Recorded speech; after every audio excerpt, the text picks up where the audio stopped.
This is Our House presented by Samsung. Yes, all the attention now on the Swiss as Canada tries to top the group.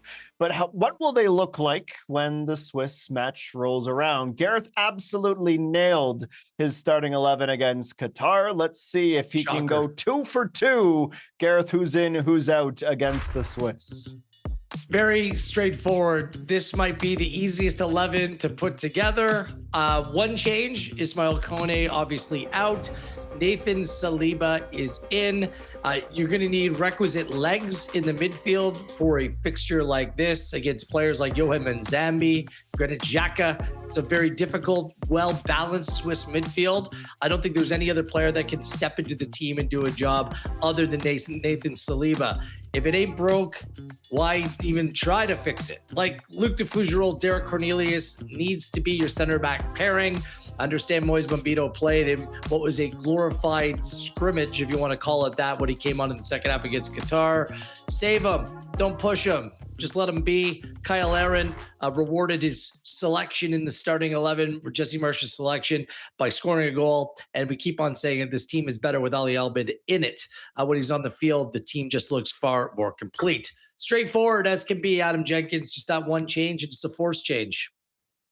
Okay, Jordan, of course, we want you to weigh in to see if you would make any more changes. And if you wouldn't, if you are 100% aligned with Gareth, I'm wondering if there's a position or two that Jesse Marsh might be tempted or at least considering.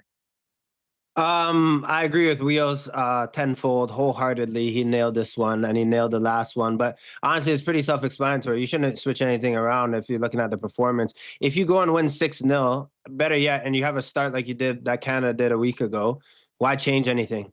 Keep things as they are. There's an opportunity for Saliba to go and run that midfield. I totally agree, Wheels, like with his legs and his power and the fact that he understands that position in central midfield, he's a shoo-in to go and start. The only thing I would question is, because I've been in a situation similar to Bombito before, which is when you play the last 45 or you come in at halftime and you feel good enough to play that center back role, you're wondering, okay, well, if I'm playing now and I'm training all the time and I'm that much of a crucial figure to that back line, and this is a big game, it's not a must win, but look, you get a point, you get to top the group and you get to stay in Vancouver. This is an ace card right there in Bombito. I'm just wondering how tempted Jesse Marsh is in terms of starting him and playing him and seeing how he is. Because if you put him on at halftime, that was like, for me, a letter of intent as well. You didn't play him the last 20. You gave him 45 minutes, albeit it was a Qatar side that you should go and still deal with. But I'm like, Wheels, I don't know how you feel about it, but for me, if you're a center back and you played 45 minutes a week ago and you're feeling good, I wonder if Jesse Marsh is tempted to give this guy a full start and maybe play him 60 minutes and see how much he can do and how much he can give to the squad. I think that was pragmatic, and it made sense for Marsh to make that change with the team up a man.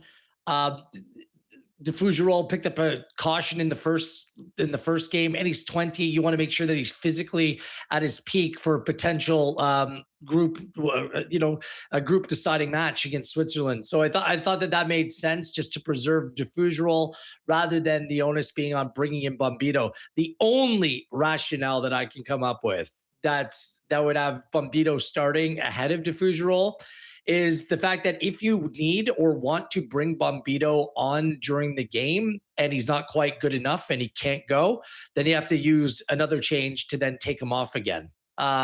If he starts a game, you just make the one change and you just kind of get on with it. It's just, look, Bombito played the 45 minutes. Like, how many attacking movements were there by Qatar when Bombito was on the field? One? None? Like, now they're going up against a Swiss side with Breel and Bolo. He is a tough customer. Like, he's just a big, physical, demanding player to play against. I'd rather be playing a player that's in form right now rather than someone that still has a lot of question marks. We heard Bombito's comments from the press conference or from his media availability earlier today. You know, he's saying all the right things. But KJ pointed out in Charlotte, he also was saying the right things, that it was going to be 100% ready to go for Canada's opening match. So, look, it's one thing for the player to believe in himself and think that he can take the requisite steps. it's another thing for that to be the reality as well. So I'm approaching Bombito with caution. That's just, didn't we learn anything just 2 weeks ago? Like, let's pump the brakes here to a certain degree.